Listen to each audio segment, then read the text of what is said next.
idea de control nace ante lo que experimentamos, que es el descontrol de nuestra mente. Sin el amor, sin la compasión, sin la solidaridad, sin ese sentimiento de tribu, de pertenencia que tenemos los seres humanos, no hubiésemos llegado al punto en el que estamos hoy. La meditación no es un fin en sí mismo, sino que es una herramienta. No te des prisa para responderte. Vive el interrogante y ya te responderás. Somos un proyecto inacabado, por lo tanto nos sentimos incompletos y sin duda, esto ya es una afirmación, lo que nos completa es el hecho de sentirnos incompletos, es esa búsqueda primigenia que curiosamente mm, la satisfacemos cuando reconocemos que ya somos lo que buscamos y nos cuesta creer que ya somos aquello que estamos buscando. No renuncio con una mirada negativa sobre la vida a estar bien, pero considero que la vida es mucho más allá de eso. Controlarla es imposible. Olvídate, olvidémonos de controlarla. ¿Mm? Lo que en todo caso podemos Oye, ¿y dónde estás tú? ¿En qué país o en qué ciudad? en España, en Madrid. Ah, en Madrid, vale, vale, vale. ¿Y Sí, es el centro budista en Madrid donde está, por curiosidad? sí, sí, sí, sí, el centro budista está aquí. ¿Dónde estás tú ahora? Yo soy de Sevilla, pero vivo en Madrid. Me he Ah, venido hoy porque tenía teletrabajo y me he venido a casa. claro, pues cerca de la estación Atocha, Ah, cerca de la zona del Retiro, es un piso que está, bueno, en una comunidad. Por fuera no tiene nada que refiera a una cosa tal como un templo, ¿sí? Nuestro centro principal, o el centro de retiro de enseñanza, está en Huesca, en Prepirineos, Taxancayo. Y los centros urbanos de los centros budistas en general siempre son modestos, pequeños, en pisos, en locales, como en nuestro caso, en un piso, ¿no? Que está muy bien porque es silencioso, salvo los albañiles, y bien, y con el espacio suficiente para albergar los planes de estudio, los días de práctica, y luego en el verano y en Huesca los retiros, se complementa una cosa con la otra, lo urbano con lo rural. claro, porque si yo pienso en un monje budista, lo que me imagino es en mitad de la montaña, retirado, tranquilo. Sí, sí, eso es un poco como la imagen, ¿sí?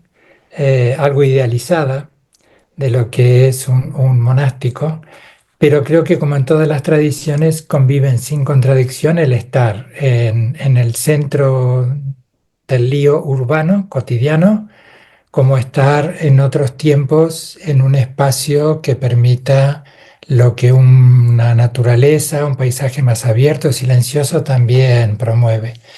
Entonces, a mí y como otros compañeros y de otras tradiciones también, ayer estaba con otros monjes de otras tradiciones, es un bonito desafío porque se trata fundamentalmente, y esto es común a todos, que estés donde estés, pues esté en ti cierta mirada que te permita dialogar de acuerdo a tus valores con el sitio en el que estés, ¿sí? En Puerta del Sol o en medio de la montaña. ¿Mm? No, y aparte es muy interesante porque para las personas que estamos dentro de este tipo de vida resulta Sí, también como más fácil comprender lo que tú vayas a contarme a mí porque vives en el mismo sitio donde vivo yo, y entonces la vida es parecida, aunque ahora iremos ahondando en tus hábitos, en tu rutina, que es lo que más me interesa. Pero primero de todo quería comentarte, ¿no? Que yo aquí en el podcast he entrevistado a un monje que estuvo durante más de 25 años como monje benedictino y después qué bonito. muy cercano a la sabiduría Zen. Después también estuve hablando con el padre Javier Luzón, que ha sido durante más de 30 años exorcista, sacerdote cristiano. Ha tenido más de 15.000 casos en los que ha realizado el exorcismo. También he estado con el padre Alfred Sonnenfeld, que es todo un intelectual, neurocientífico, autor de Serenidad, un libro que es por lo que yo lo conocí y es un libro espectacular. Además es catedrático de antropología en Ya Madrid. lo estoy apuntando al libro, mira. Tú eres como yo, en cuanto te dicen un libro lo apuntas, lo Sí. coges. Es buenísimo Seré- su libro, sí, Serenidad, de sí. Alfred Sonnenfeld. Y bueno, al final yo soy una persona que soy cristiano, me considero muy espiritual. Y si vieras mi biblioteca, que es extensa gracias a Dios, ves también pues muchas referencias al budismo, a otras tradiciones, a Oriente, al Zen, a la meditación, al control mental. Soy una persona pues cristiana y abierta de mente. Y hoy te traigo a ti, que eres monje tibetano, budista. Ahora te voy a preguntar si hay algún tipo de diferencia porque no quiero tampoco meter la pata. Pero quería comentarte, algo que me da mucha pena que he visto en los últimos años, sobre todo en los jóvenes, es el rechazo a todo tipo de religiones, ya sea la cristiana, que creo que es muy atacada, pero también a otras religiones. No sé cómo ves tú este rechazo de las religiones por parte de la sociedad. Ujú. Pues creo que es parte de un recorrido tributario de nuestra evolución o del recorrido occidental. Tendríamos que remitirnos a varios siglos atrás, e ir viendo cómo se ha ido desenvolviendo en nuestra sociedad. Y ha hecho en ese recorrido grandes aportes. Si hiciéramos pinceladas así muy gruesas en la historia, veríamos que desde la Edad Media, el renacentismo, bueno, todo ese recorrido que ha permitido ir afirmando otras narrativas de la vida. Y entre esas narrativas, por ponerlo en trazos gordos, pues se fue restando la exclusividad de la narrativa religiosa, mística, y comenzó a estar la narrativa de la experiencia en primera persona de lo racional. Y eso ha traído extraordinarios aportes a nuestra civilización, el hecho de ir evolucionando en un sentido en el que primara el raciocinio. Y eso ha construido una narrativa, pero creo que tributario todo eso, y puede ser bastante arbitrario e injusto que en cuatro palabras, incluso pretencioso, resuma tantos siglos en la evolución de Occidente. Ha traído el aporte de la ciencia, los estados laicos, por ir trayendo distintos elementos a nuestra conversación y no necesariamente en un recorrido lineal histórico. Eh, y creo que como efecto no deseado, como en los medicamentos, nos ha ido alejando de la espiritualidad, de la religiosidad y de la espiritualidad. Entonces creo que es un esfuerzo extra que debemos hacer los religiosos, las personas espirituales, este punto en común que tenemos tú y yo y los quienes nos estén escuchando, por construir una narrativa que no señale, sino que convoque, que invite.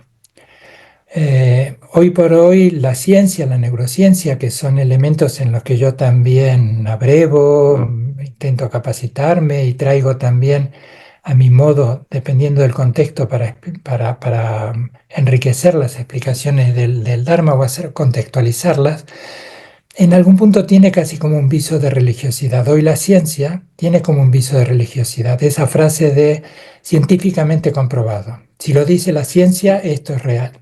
Entonces, este es el punto, la realidad que construimos. Y creo que se ha empobrecido, creo no, se ha empobrecido.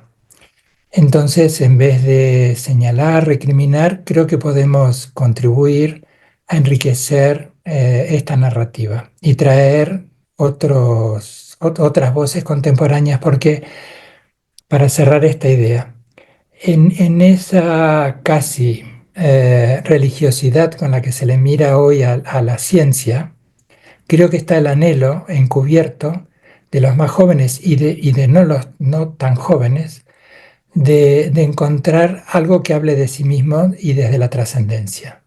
Creo que hemos empujado y hemos dejado caer en el abismo a la trascendencia. Entonces, ese es el elemento que tiene que ser convocante, traer lo trascendental. Puede ser que, o sin duda que para la mayoría, la religión no lo es, pero lo trascendental no es patrimonio exclusivo de la religiosidad. Así como la ciencia describe lo que entiende en ese momento, su visión de la realidad, la trascendencia puede ser expresada en términos que no estén conformados o encorsetados en lo religioso, sino en lo espiritual. Entonces creo que esto es lo que se me ocurre compartir, en definitiva. Sí, sí, me parece muy, muy interesante lo que comentas.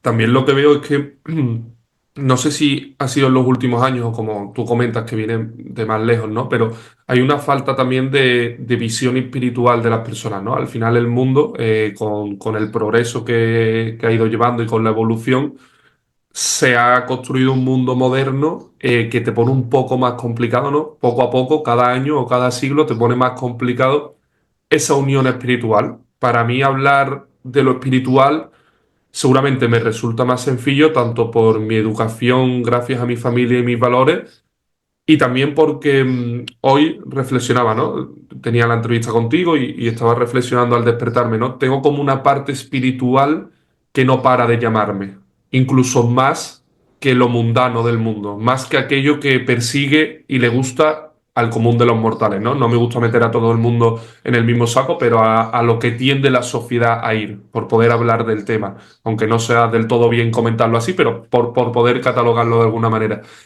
Entonces, yo me pregunto, ¿no? ¿Lo espiritual es algo que tenemos de forma intrínseca como yo, que gracias a mi educación y también a algo que tendré dentro, lo busco más? ¿Es algo que se puede entrenar? ¿Es algo que se tiene o no se tiene? ¿Cómo funciona?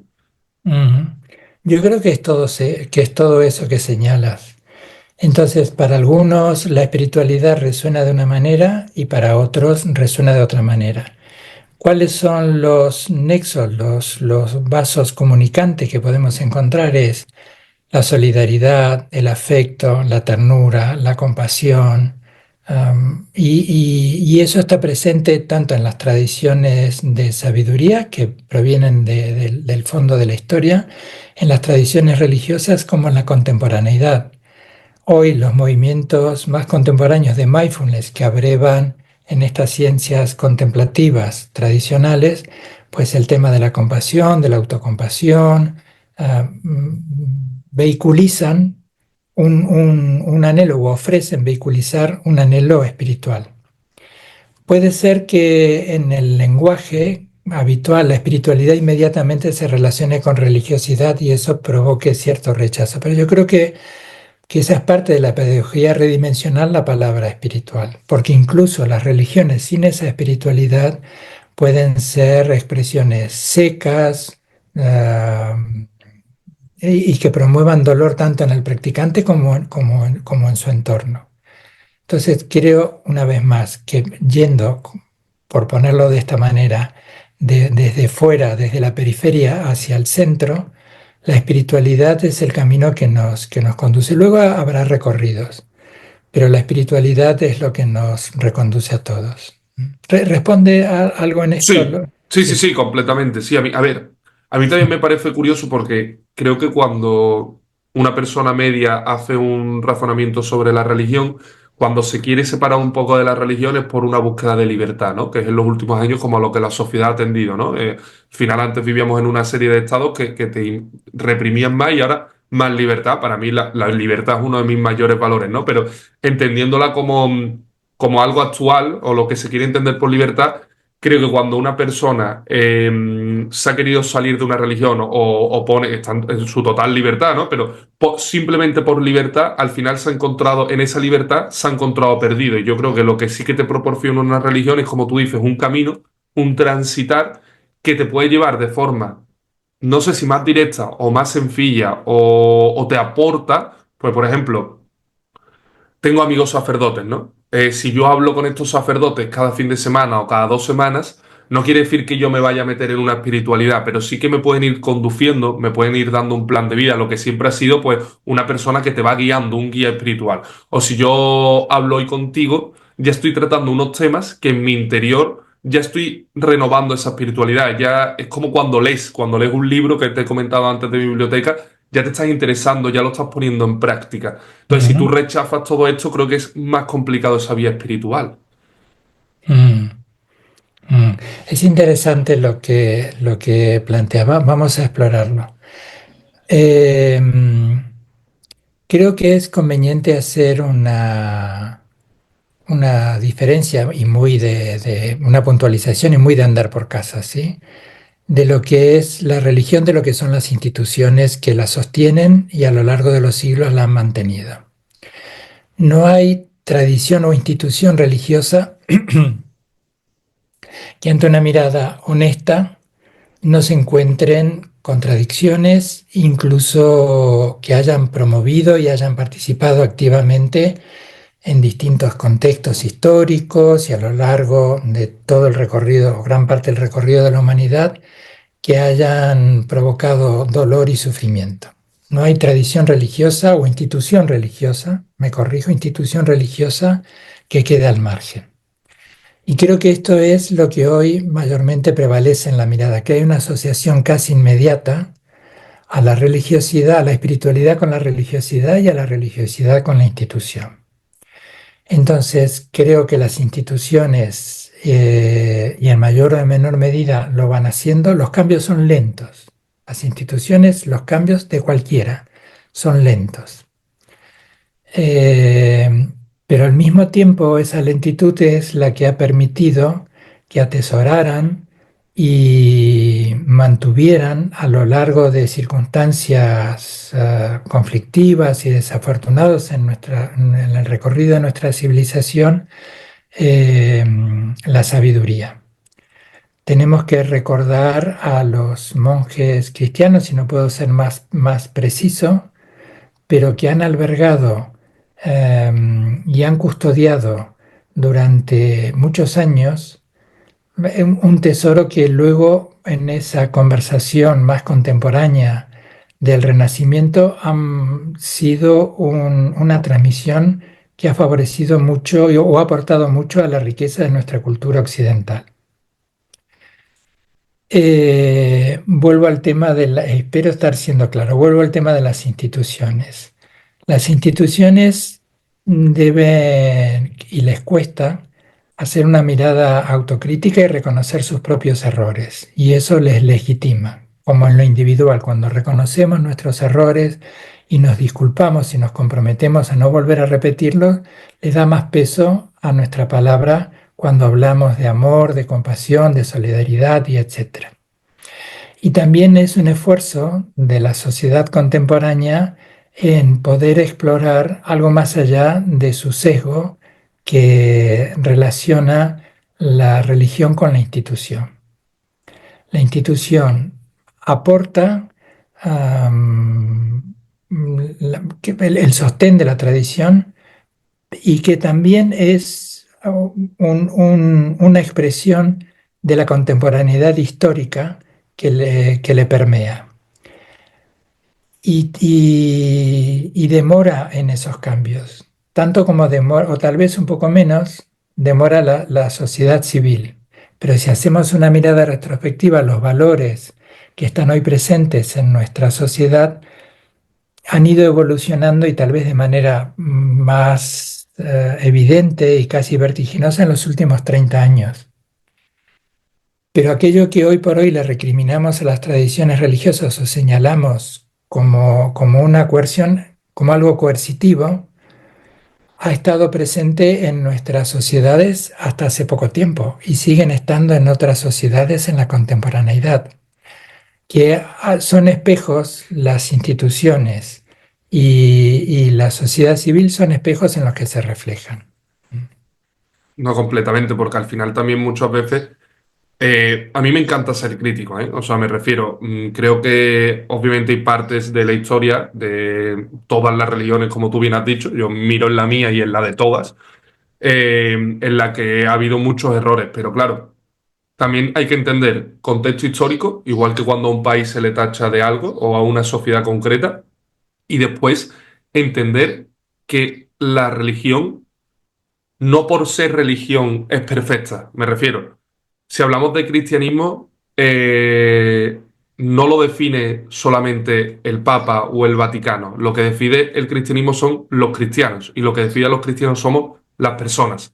Personas con errores, con pecados, con circunstancias, que metemos la pata, que podemos cometer un montón de incluso atrocidades. Claro, la gente no entiende lo de si hablas en nombre de Dios, cómo eres pecador o cómo eres una persona, tu religión ha cometido esto o lo otro. Al final, las personas han cometido errores y seguimos cometiendo errores. A mí me gusta mucho compararlo una religión con una familia. O sea, en vez de mirar a la religión hacia afuera, ¿por qué no miras a tu familia hacia adentro? Si cada uno mira a su familia, estoy seguro que tiene una o más personas, o incluso uno mismo, ¿eh? Pero bueno, por meter otro tipo de institución que es la familia, que ha cometido algún error. Y por eso no quiere decir que tu familia sea X. Quiere decir que esta persona, en su circunstancia y en su imperfección humana, ha cometido un error. No tu Ujú. familia de nombre y apellidos es así.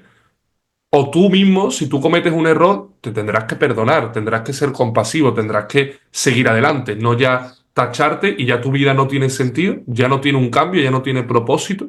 No lo veo así para nada, ¿no? Lo veo como... También es que lo veo fruto de una sociedad muy superficial, de no profundizar realmente en una conversación real. Sí, coincido contigo, pero también matizo esto. Yo no sé históricamente en otras sociedades cómo se ha vivido. No sé si no idealizamos lo que ha sido el pasado. Sin duda que hay elementos que han primado más que la presencia que tienen ahora, pero tampoco estoy seguro, o no alcanzo a dimensionar cuál ha sido esa relación sincera y honesta con la espiritualidad, en el contexto en el que tal vez estaba como muy presente, ¿sí? No sé si esto aporta algo. Sí, sí, sí, te entiendo Sí. perfectamente, sí, sí, Ok. sí, completamente. Entonces, sí, coincido contigo en este ejemplo que pones de la familia y aunque parezca o a riesgo de empobrecer lo que son las tradiciones religiosas, fundamentalmente aportan una visión y un método. Dicho muy esquemáticamente, insisto, y a riesgo de empobrecer. Son una fuente de inspiración. Luego hay personas, hombres, mujeres, en los que te puedes reflejar, mejor dicho, podemos reflejarnos en todos. En uno para encontrar una silueta que nos gustaría que fuera la nuestra, que nos inspiran, maestros, maestras, y también podemos reflejarnos en esas otras siluetas que no queremos que sea la nuestra, sus errores, sus equivocaciones. Dicho esto, con el mayor cuidado, porque queda fuera de esta conversación las situaciones que son las que inmediatamente solemos recordar, ¿no? Por lo grave que son. Ujú. Las situaciones más dramáticas como los abusos de cualquier tipo que fueran, las injusticias más horrorosas y los dolores más arbitrarios que se puedan haber infringido. Pero podemos encontrarnos reflejados en los ojos de la bondad, que son los que iluminan ese método que han seguido personas que han decidido retirarse de lo mundano para cultivarse y hoy traen un brillo en su mirada y en su corazón que ilumina también nuestras zonas más opacas. Y en otros podemos encontrar que también hay como cierta maestría por jugar un poco con la idea, nos están mostrando cómo no queremos ser, o nos están mostrando sus contradicciones, o su maldad, o su error. Entonces, pues bien, no queremos ser como ellos. No, sí, completamente. Algo que me he dado cuenta con el propio podcast, con la transmisión y la difusión, al final pongo algunos títulos y alguna miniatura y veo que llama mucho la atención, es cómo la gente busca el control mental, controlar la mente, ¿vale? No sé Sí. si buscar esto es coherente.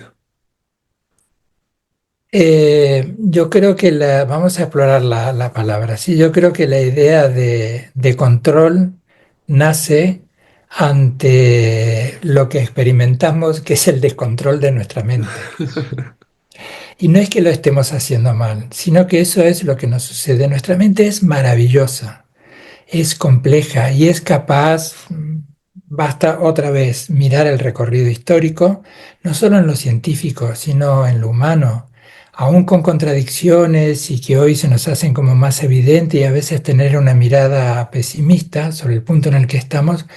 Hemos ido evolucionando. Nuestras sociedades tal vez no están de forma homogénea distribuidas en el contexto del globo terráqueo, pero hemos ido evolucionando y mucho. En el libro de Jeremy Rifkin, La civilización empática o en Los ángeles que llevamos dentro, sí se llama así, Los ángeles que llevamos dentro, de Steven Pinker, pues hay un relato histórico muy pormenorizado de que sin el amor, sin la compasión, sin la solidaridad, sin ese sentimiento de tribu, de pertenencia que tenemos los seres humanos, no hubiésemos llegado al punto en el que estamos hoy. Pero es verdad también que en nuestra mente, pues tenemos una pandilla de voces dentro, y esto no implica una cuestión psicótica, ¿sí? Sino es lo que nos pasa. Mira, a mí me gusta decirlo de esta manera. El Buda decía, nuestra mente es como un mono ebrio sobre brasas ardiendo. Santa Teresa hablaba de la loca de la casa, que me parece una frase pues preciosa como lo define, y las ciencias contemporáneas afirman que el modo por defecto de nuestra mente es la divagación. Divulgadores extraordinarios como Nazaret Castellano y otros divulgadores pues señalan esto, ¿no? En el ámbito de la psicología en España, David Alvear, los estoy confundiendo, David Ausías, eh,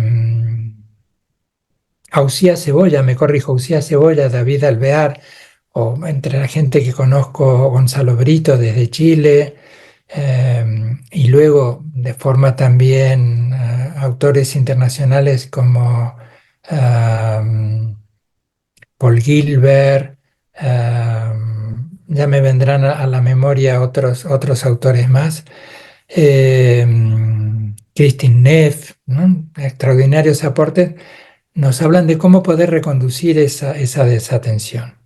Entonces, a ver si puedo ser coherente. Creo o estoy convencido que ese impulso de vamos a controlar la mente, vamos a poner en orden la casa, ¿sí? Entonces, controlarla es imposible. Olvídate, olvidémonos de controlarla. ¿Mm?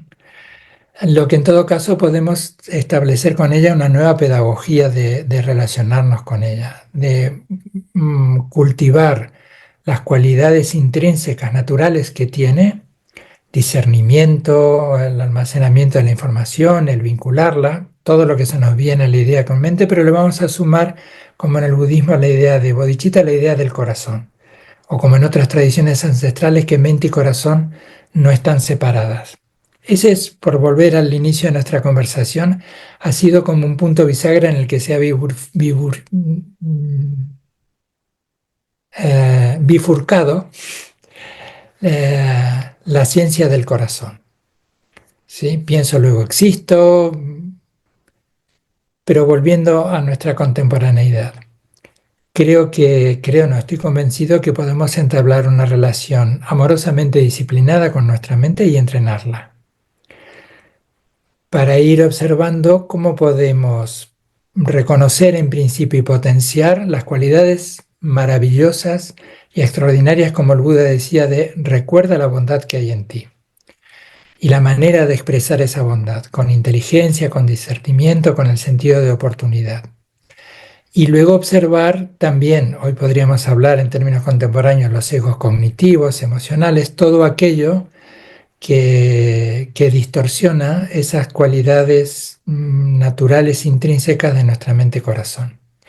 Entonces, cerrando ya la idea, tenemos allí una invitación extraordinaria de cultivemos nuestro corazón y cultivemos nuestra mente. No es una imposición autoritaria de control, sino que tiende a la rigidez y a la represión, sino de vamos a establecer una nueva pedagogía de comunicarnos con las cosas y de comunicarnos con nosotros mismos. ¿Y cómo cultivar la mente para ponerla en orden?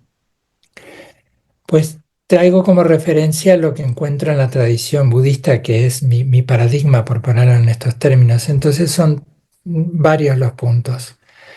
Abrevar de una fuente de sabiduría que no es patrimonio exclusivo del budismo. Nuestra cultura occidental tiene expresiones históricas maravillosas. La civilización griega, el estoicismo y movimientos contemporáneos, pues tenemos expresiones extraordinarias donde abrevar la sabiduría. Hacerla propia a partir de la reflexión, del cuestionamiento, de la duda, no para tergiversarla, sino para que no sea meramente una cuestión de memoria. La reflexión es la piedra de toque para que eso nos permee. Ir viendo hasta dónde podemos, hasta dónde queremos, exigirnos un poco, porque todo implica un esfuerzo, una disciplina amorosa que tiene como cometido el mejorarnos a nosotros y ver cómo podemos contribuir en la mejora de nuestro entorno. La escucha de la enseñanza o su lectura, hoy tenemos acceso a numerosas fuentes, eso es extraordinario, nuestra propia reflexión y luego llevarlo a la práctica. Puede ser la contemplación, puede ser la meditación y otros recorridos contemporáneos, pero fundamentalmente serían esos tres pilares. Una fuente de la que tomar referencias, nuestra propia digestión de eso que estamos trayendo a nuestras vidas y en esa digestión, en ese proceso de digestión, la meditación puede ser, o entendemos en el budismo, en todas sus escuelas, que es una herramienta extraordinaria, pero es una herramienta. La meditación hoy, afortunadamente, se ha extendido de tal manera que ya nadie se avergüenza, como hace años de decir, hace años de vergüenza decir soy vegetariano, hago yoga o medito. ¿Sí?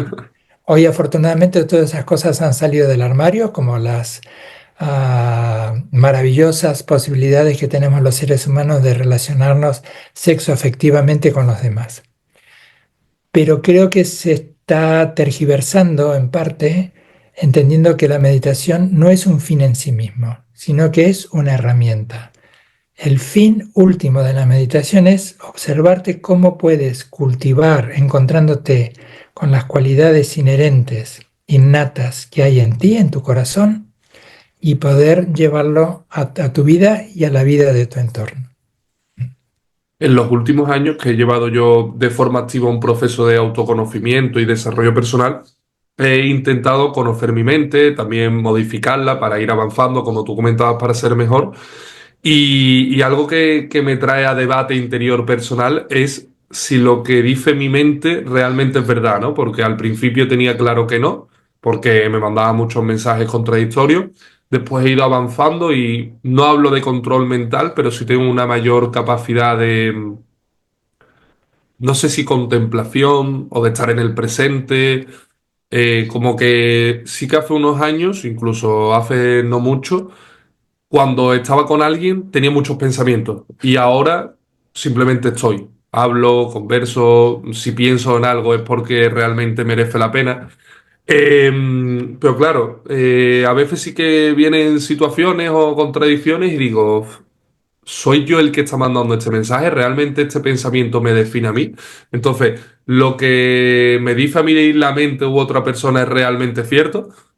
Mm, qué interesante lo que planteas. Sí, sí, es muy interesante lo que planteas. Y nuevamente, hay de todo eso, ¿sí? Estoy recordando un cartel que suelo ponerme yo también en mi cuarto cuando estoy de retiro, es no creas todo lo que la mente te dice. Incluso nombraba a Gonzalo Brito y a Claudio Araya, que contaban en uno de sus últimos libros lo que dijo un jugador de fútbol en Chile, que están en la duda, ¿sí? Si ha sido un lapsus o ha sido la expresión de una sabiduría también, que decía, no estoy obligado a creerme todo lo que mi mente me dice. Y me parece maravillosa esa frase, ¿no? Como señalan Gonzalo y Claudio.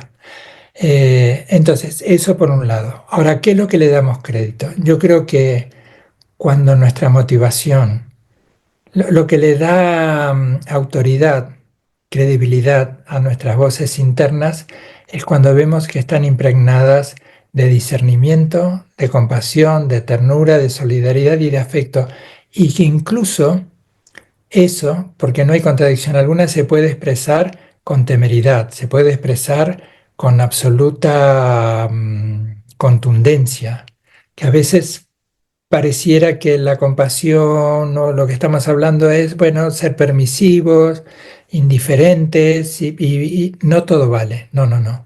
Y parte de la compasión es ponerle un límite también al otro, que se está dañando a sí mismo, que nos está dañando o que está dañando al otro, o ponernos límites compasivos a nosotros para no dañarnos ni dañar a los demás, que pueden coexistir sin contradicción alguna las expresiones dependiendo del contexto, que se pueden expresar de una manera en un tono o se puede expresar en otro tono.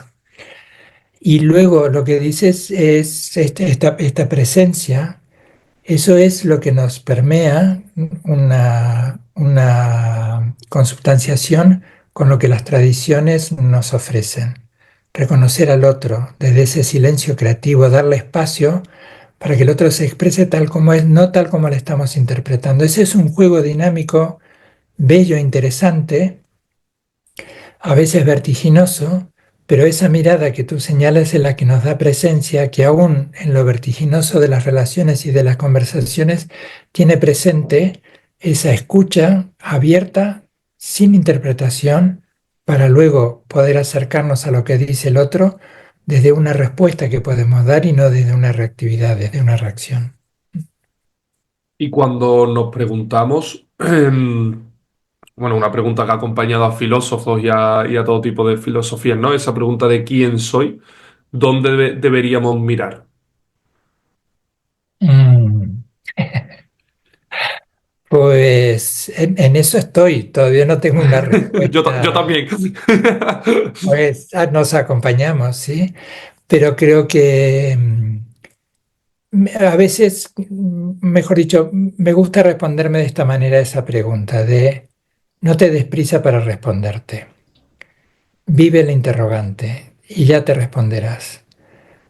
No, no ceder a la reactividad de pregunta-respuesta, interrogante-respuesta. Y evitar el interrogante es lo que nos permite explorar cuál puede ser la mejor respuesta. Porque somos un misterio. Puede ser que nunca encontremos una respuesta a esa pregunta tan directa de quién soy. Porque depende del contexto, puedo ser tantas cosas. Aquí estoy siendo un monje que está hablando contigo y estamos en un contexto del podcast. Para mi sobrina soy su tío, para mi hermano no soy ni una cosa ni la otra, soy su hermano y cientos de ejemplos. Pero cuando me pregunto a mí mismo quién soy, pues allí surge el interrogante. Yo creo que mi invitación es vivamos ese amoroso misterio, ese interrogante de quién soy y vivámonos desde allí. No, no nos preocupemos por encontrarnos respuesta, porque tal vez buscando esas respuestas nos alejamos de nosotros y nos alejamos de los demás. Vivamos ese interrogante incorporando a todo lo que nos sucede constantemente, que nuestros actos, nuestra manera de pensar, de sentir, nuestras acciones, nos vayan respondiendo quiénes somos. Claro, me gusta mucho la respuesta porque yo a una pregunta que llego después de esa disyuntiva, ¿no? De esa reflexión de quién soy, es si realmente esa pregunta, en mi caso, tiene respuesta, porque como seres limitados o sea, limitados en el sentido de para expresar algo, ¿no? Como tú has dicho, ¿no? Ese que somos un misterio, eso ya es mucho más grande y profundo y encuentra o resume una gran verdad que si yo en un papel me pusiese a definir quién soy. Porque esa definición ya entraríamos en una etiqueta, ¿no? Y no tendría en cuenta lo que tú dices. Yo no soy el mismo con mi sobrina que con mi hermano, no soy el mismo con mi hermano que con mi novia, que en el trabajo, que fuera del trabajo. Incluso te vas dando cuenta como depende del día, eres una persona diferente. O como yo, que te he comentado ese proceso de autoconocimiento y desarrollo personal, considero que estoy en continuo cambio y ese cambio, ¿no? Yo lo decía Heráclito de Éfeso, ¿no? Nada, todo cambia, nada permanece. Incluso en ese cambio me define más que si dijese quién soy. No sé si me entiendes. O sea, al final, verme cómo cambio y cómo evoluciono me define mucho. Pero entonces no me puedo definir porque sé que mañana voy a ser No una persona totalmente distinta, pero sí una persona en una nueva evolución, que piensa diferente, que tiene una percepción diferente de las cosas. Entonces, claro, yo después ha resonado mucho conmigo lo que tú has dicho, ¿no? Te vienen las prisas. Yo es que me encuentro muchas veces con prisas. ¿De dónde viene esa prisa? ¿Es que me falta algo? ¿Es que hay una ansia por algo? Me lo preguntas. Bueno, no, Sí, no, no en mi sí, caso, digo, ¿de dónde viene esa prisa? sí, O sea, también vemos una sociedad generalmente con prisas, con ansia, con ansiedad. Cuando yo encuentro, no sé, estoy un día comiendo y veo que tengo prisa, o sí. ante esta respuesta, o ante un proyecto, es prisa, prisa, prisa, como que no paras, ¿no? ¿De dónde viene todo eso? Ujú. Pues lo que me resuena a mí en tu interrogante es las prisas existenciales que podemos tener para definirnos prontamente quién somos. Ahora voy a parafrasear a Pablo Dors, ¿no? Que somos Me seres encanta. humanos. Sí, a mí mucho y me inspira mucho. Su libro, Biografía de la Luz, es una Aquí lo fuente de tengo. inspiración constante, es bellísimo. Ujú. Somos un proyecto inacabado, por lo tanto nos sentimos incompleto y sin duda, esto ya es una afirmación, lo que nos completa es el amor. Eso es lo que nos completa. Entonces, el hecho de sentirnos incompletos es esa búsqueda primigenia que curiosamente la satisfacemos cuando reconocemos que ya somos lo que buscamos. Y eso es lo que señalan todas las tradiciones de sabiduría, de una u otra manera, desde el Tao, las tradiciones asiáticas, el budismo, la Advaita Vedanta, el hinduismo, todas las tradiciones asiáticas y las occidentales, todas las tradiciones están señalando eso de una u otra manera. Es como una suerte de recorrido del peregrino que en un punto se da cuenta que lo que busca está en el mismo punto en el que comenzó su viaje y vuelve a casa y se sienta. Ya ha cesado la búsqueda porque se ha encontrado. Mientras tanto, ese recorrido es maravilloso. Vas a lugares sagrados, te encuentras con maestras, maestros, vas a templos, filosofías, pero todas ellas están apuntando a uno mismo. Todas están apuntando a uno mismo. Y nos cuesta creer que ya somos aquello que estamos buscando. Y eso es lo que nos completa. Y eso nos trae una sensación de paz que proviene de un descanso y de una mansedumbre, no como sumisión, sino esa mansedumbre que dices, ya está, es esto, ya está, es esto. ¿Sí? Entonces hay una dulce mansedumbre que no implica ni inacción ni sumisión, sino que aquella mente a la que queríamos controlar ahora es mansa. Es mansa, es maleable, se adapta, pero siempre lo que está expresando es aquello que tanto buscábamos. Y ahora ya no lo incorporamos, y ahora sale de nosotros, sale de uno mismo. Hemos tomado voces prestadas hasta que hemos encontrado la propia. Mm. No, lo que comentas me ha hecho incluso así como, o sea, he reaccionado, me ha llegado muy fuerte lo de, o sea, lo que estamos buscando eres tú mismo, ¿no? Porque en mi camino de los últimos años siempre me he considerado a mí mismo como un buscador, por decirlo así, ¿no? Un buscador Ujú, espiritual o un buscador. Y claro, alguna vez me lo he preguntado o me lo he cuestionado, ¿no? No sé, no sé muy bien lo que estoy buscando o no sé si lo que estoy buscando me está haciendo perderme a mí mismo. Y claro, cuando tú comentas eso, que yo ya había escuchado antes, pero nunca me había resonado tanto en mí mismo como ahora cuando tú lo has comentado. Claro, pero o sea, tampoco eres el mismo cuando empezaste que ahora, pero si te das cuenta de eso, cambia todo, claramente. ujú, ujú. Vamos, muchas veces hay que cuestionarse, ¿no? ¿Qué estás buscando? Y si eso que estás buscando te está alejando de ti mismo. Por lo menos es lo que me pregunto yo. Sí, es una muy buena pregunta la que te haces y la que yo también me hago y estoy recordando lo que John Welwood acuñó hace muchos años, un psicoterapeuta también que ha incursionado y mucho con una vil palabra en la espiritualidad, murió ya hace como 4 o 5 años, estadounidense de nacionalidad, que acuñó la idea de la evasión espiritual, del bypass, ahora lo digo mejor, del bypass espiritual o Choyan Trumpa cuando hablaba del materialismo espiritual, o Pablo Dors, o u otras voces contemporáneas, cómo nos escapamos de nosotros mismos a través de una tradición religiosa, por ejemplo, en el que asumimos todo lo externo, cómo comportarse, cómo vestir, cómo estar dentro de un templo, qué rezar, cuándo juntar las manos, o todo el comportamiento de una liturgia. Pero es como una representación mimética. Entonces, hay veces que nos escapamos de nosotros mismos a través de la religión o de la espiritualidad. Y hoy también hay que estar muy atento porque tantas propuestas, afortunadamente las hay y muchas, pero creo que si no hay una mirada sensata, reposada, pueden contribuir también a que nos escapemos de nosotros mismos y que nos den la ilusoria idea de una espiritualidad. Y una ilusión es una ilusión, sea banal o sea espiritual, es una ilusión.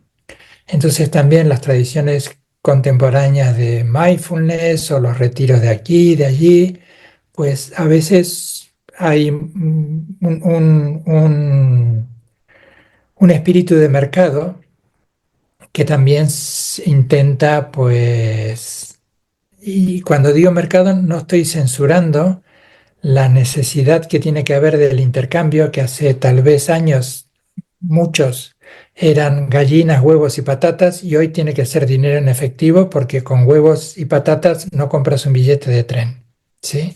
Tienes que ir con efectivo. Entonces, que tiene que haber un intercambio. Es necesario que haya ese intercambio. Pero quiero decir que a veces hay una suerte de consumismo que sigue las leyes del mercado, de eficiencia, competencia, rapidez, y se ha apoderado también, o intenta apoderarse también, de las ofertas espirituales, que básicamente para desconfiar es cuando te prometen mucho en poco tiempo y además es carísimo. Yo creo que esas son tres ideas que hay que tener muy claras para decir, por aquí no. Aquello que te ofrece, pues mira, aquí te vas a tener que arremangar y vas a tener que currar y vas a tener que trabajar porque lo necesitas. Y olvídate del tiempo, porque en cuanto traigas lo mensurable, ¿sí? ¿Cuánto tiempo tengo que meditar? O cuando se le preguntan a los maestros, ¿y usted cuánto tiempo medita? ¿Sí? Y ahí estamos llevando una idea de lo mensurable que nos deriva hacia la productividad y la eficiencia. Y la espiritualidad no tiene que ver con estos términos de productividad y eficiencia. En cuanto la traslademos a estos términos, hemos sacado lo espiritual y hemos entrado en la idea del mercado. Claro. Cuando miramos a nuestra vida, hay dos parámetros, ¿no? O dos líneas temporales que todos vamos a ver y que nos van a afectar enormemente en nuestro interior. Es el pasado, que es quién hemos sido, cómo nos han afectado las circunstancias, nuestros sufrimientos, nuestra familia, nuestra infancia, las equivocaciones, los errores, y también el futuro, ¿no?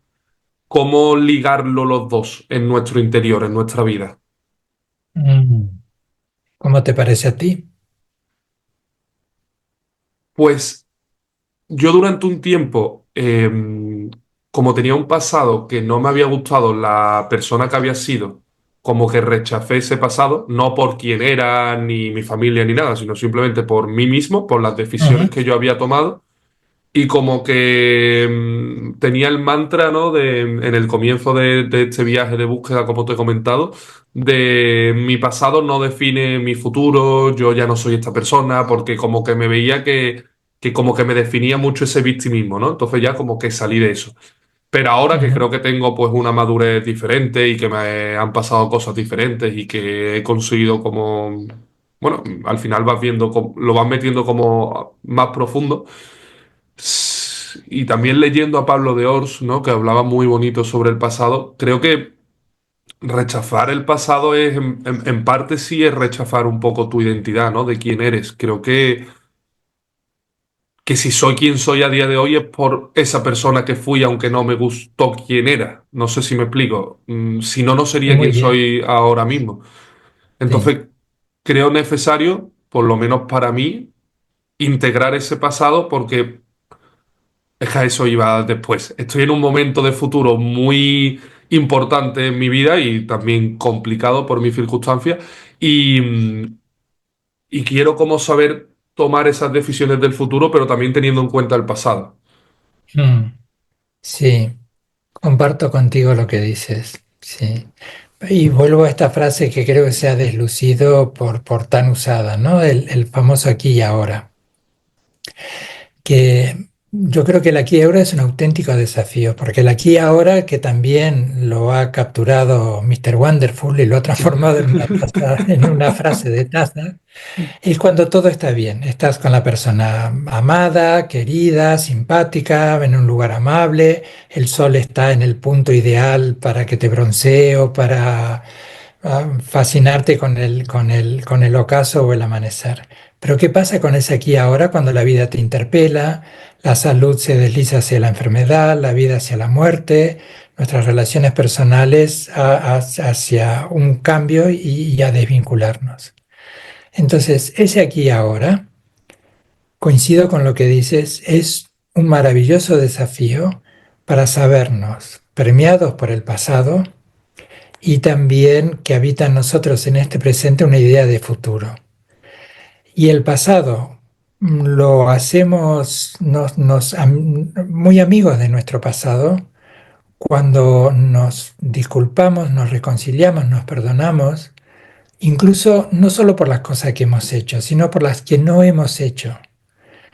Cuando traemos a nuestro presente la idea de ese pasado y lo recibimos con amor, con discernimiento, pues a lo mejor no entendemos por qué hemos hecho lo que hemos hecho, pero lo que sí entendemos que es lo que hemos podido hacer en ese momento y que ahora ya no lo queremos hacer. Incluso podemos dar las gracias de decir, bueno, esa parte ya está agotada de todas mis metidas de patas, aquello, esto, lo otro, pues ya está agotada, ya está, ya pasé por allí. Eso es también la maduración espiritual. Ya está, ya pasé por allí.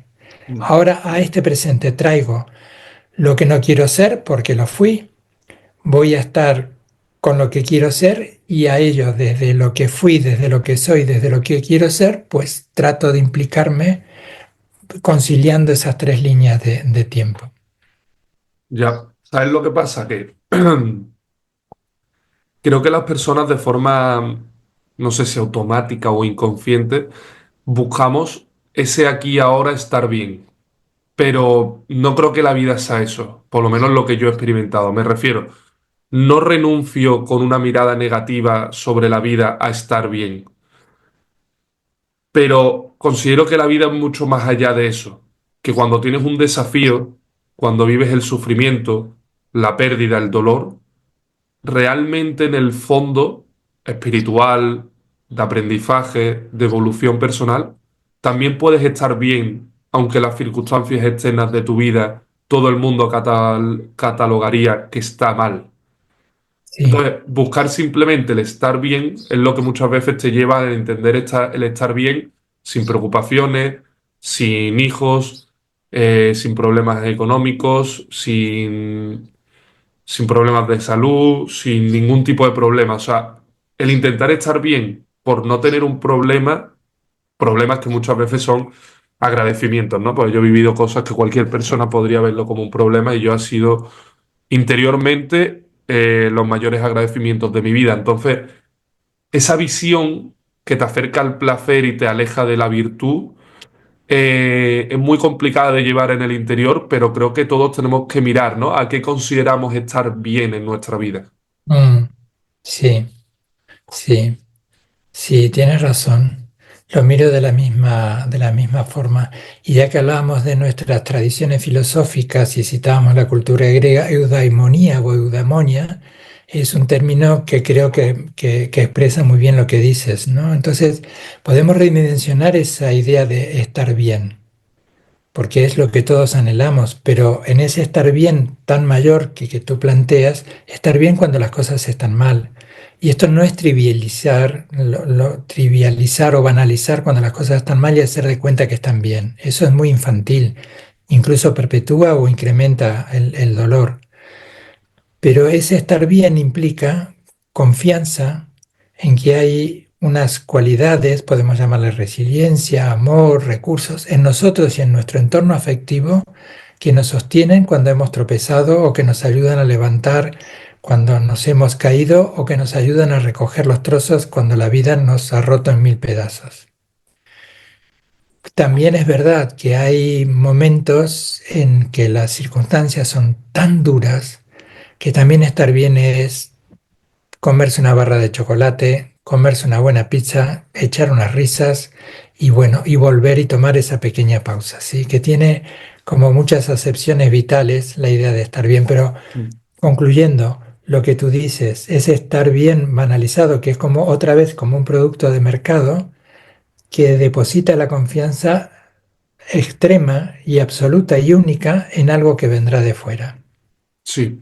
Quería tratar contigo un tema que, aunque lo he tratado con Miguel Ibáñez, que fue otro monje que traté y lo hablamos extensamente durante más de 2 horas, y me he informado en los libros, y en mi interior también he querido reflexionar, lo veo para mí un tema complicado de entender y de asimilar, ¿no? Y creo que tú me puedes dar una visión diferente o más profunda, y es el ego, ¿no? ¿Cómo afecta el ego en nuestra vida, en nuestras decisiones, en quiénes somos?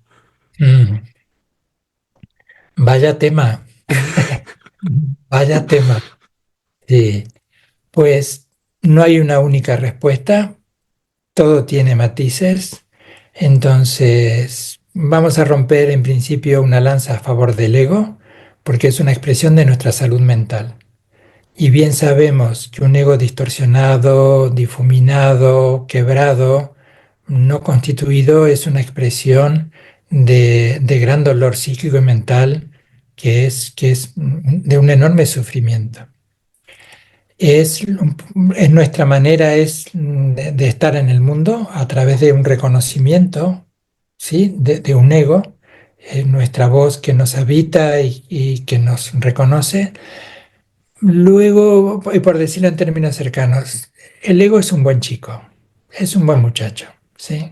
Solo que a veces, pues, se resbala y tropieza. Es patoso, es lioso, está confundido. Pero Ujú, es un buen chico, es una buena chica. Entonces vamos a partir de esa base, de la bondad intrínseca a ese ego para acercarnos a aquellos elementos que del ego vamos al egocentrismo, al narcisismo. Entonces trabajar con ellos, pero no con un ánimo represor o punitivo, sino para ir pues limando, trabajando todas aquellas expresiones que opacan su brillo natural del ego. Luego se puede abordar filosóficamente, religiosamente, de forma metafísica, ontológica y de distintas tradiciones. Entonces podemos encontrar las tradiciones que lo expresarán de una manera y lo afirmarán y otras que lo negarán.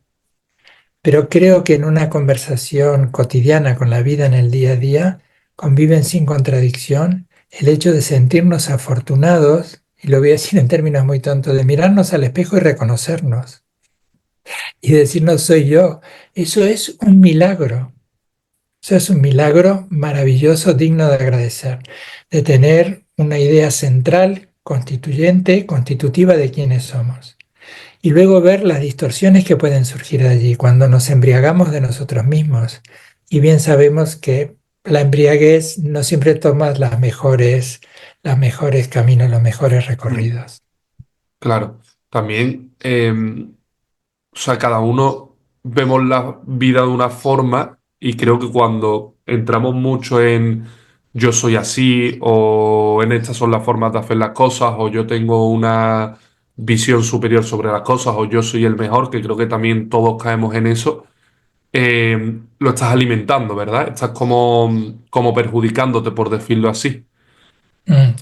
Todas esas sobreidentificaciones, que es algo, una palabra común también en el budismo y seguramente está en otras tradiciones también, cómo nos sobreidentificamos. Entonces, quisiera hacer otra vez esta diferencia. Es bueno que nos identifiquemos con un ego, porque psicológicamente, psíquicamente, es un síntoma de salud. Ahora, creo que esa sobreidentificación no distorsiona nuestra lectura. Y comienzan los sesgos, lo que tú dices, la Mm, identidad, y empieza una relación de mucha competencia, de mucha comparación y hoy de mucha polarización. Entonces creo que esas distorsiones es urgente que las observemos, porque lo que las tradiciones contemplativas, religiosas y espirituales han señalado desde hace tantos siglos, hoy están muy presentes. Y hay tal vez otras expresiones contemporáneas, como esa sobreidentificación con el yo, con el ego, con la comunidad, la que fuera, política, deportiva, de identidad de nación, de religión, lo que fuera. ¿Sí? Esa sobreidentificación lleva a la polarización. Y ese es el sentimiento más pobre que nos está permeando en una sociedad que no está, otra vez, esta idea distribuida homogéneamente, pero vivimos en sociedades en las que en general el bienestar está presente, pero también el malestar está presente, el malestar psíquico, el malestar emocional, el malestar grupal. Y esto último es lo que promueve esa sobreidentificación, que es una mentalidad de pobreza, que hay cierta haraganería, hay manipulación, hay una narrativa que tiende y hay ahora bueno, no sé si ahora vamos a quitarlo de la temporalidad. A lo largo de la Ujú. civilización, esa sobreidentificación es una expresión de temor y de pobreza.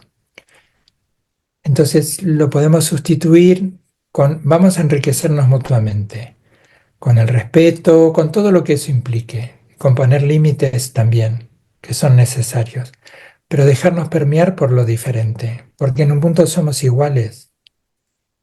Vale. Quería preguntarte, ¿no? A mí que me encantan los hábitos y en estos últimos años he ido quitando algunos, adquiriendo otros, he visto también un gran cambio en mí a raíz de eso.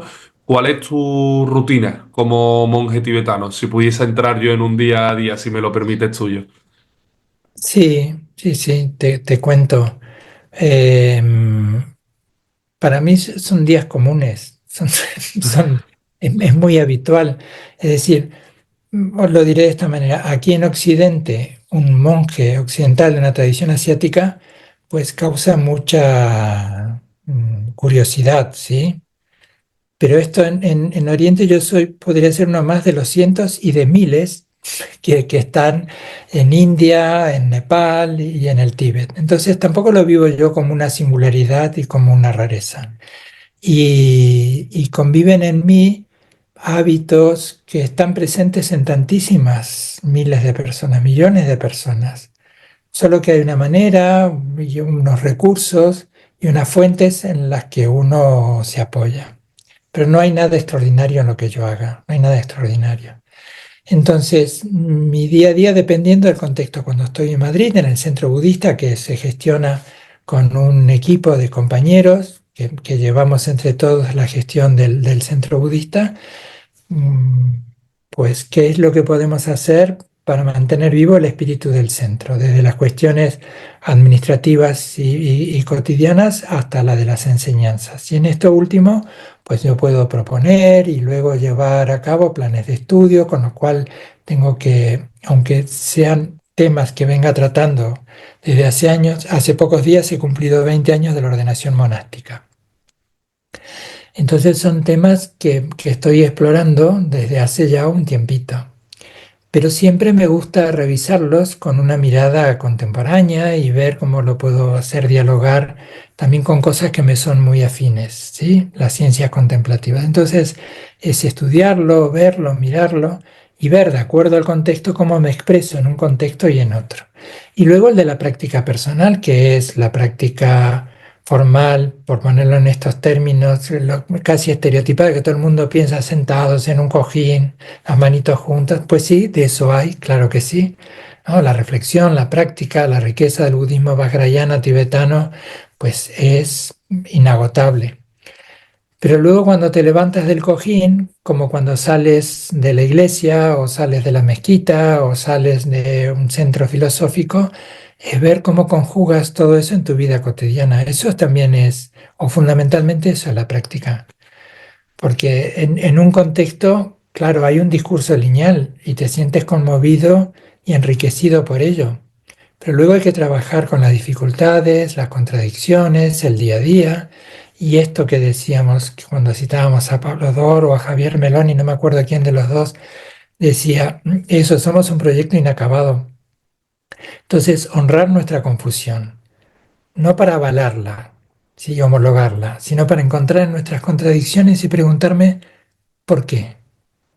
¿Por qué esta contradicción entre lo que anhelo y lo que surge? Y hay allí una extraordinaria riqueza, una mirada crítica, amable, ¿sí? En el budismo hablamos la palabra tibetana Shakpa, que habla de lo que podríamos decir confesión o arrepentimiento, pero Shakpa es reconocer nuestra falta, nuestro error y celebrar al mismo tiempo la capacidad clara de la inteligencia y del discernimiento que nos permite encontrar una riqueza en nuestra contradicción y que pone en evidencia dónde hay que sacarle un poco más de músculo a la cosa. ¿Sí? Así que de eso es la práctica. Y luego también en mi día a día, aunque es de tanto en tanto, pero disfruto mucho. Me gusta estar en Madrid, me gusta visitar los museos, encontrarme con amigas, amigos, que está también este aspecto que a veces se nos piensa como seres dolidos, sufridos y que estamos en soledad absoluta. Y me gusta mucho pues reírme, hablar tonterías, ¿sí?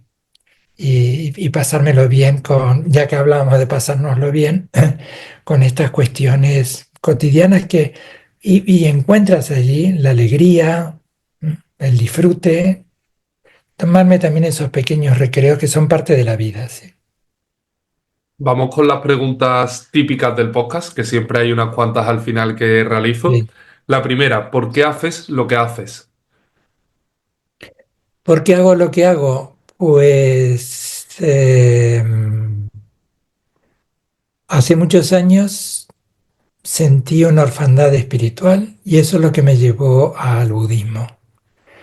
Y voy reemplazando esa orfandad espiritual por sentirme acogido, por sentirme adoptado. ¿M? Adoptado por una tradición, no en el término convencional de que se hagan cargo de mí, sino adoptado Ujú. por la bondad, adoptado por el discernimiento, adoptado por la ternura, la compasión. Entonces, celebrar que he sido adoptado por esa familia y reconocer también a mi familia maravillosa, mi madre, mi hermano, mis sobrinas, mis amigos, esa otra familia.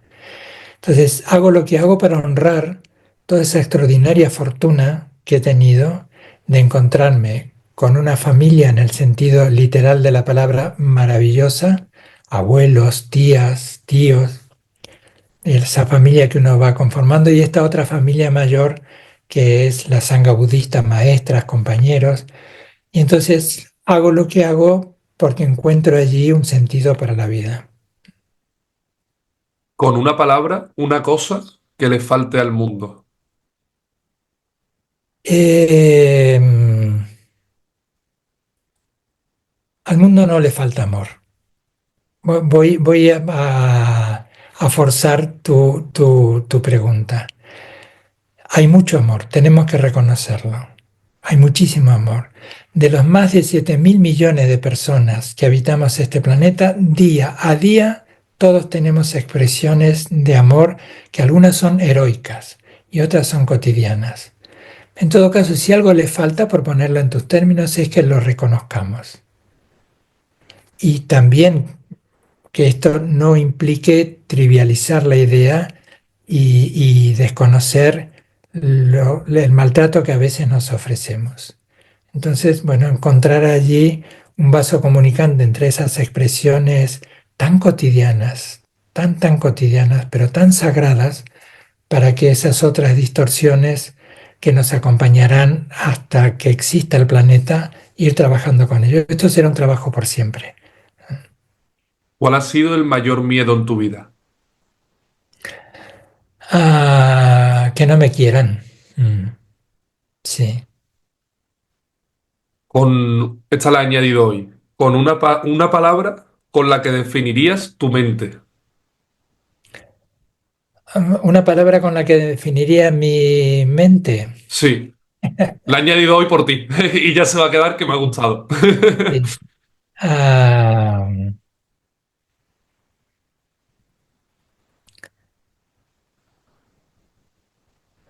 Maravillosamente díscola.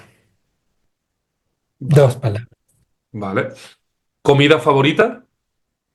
Comida favorita, pues la pizza. ¿Cuál? A mí la de cuatro quesos.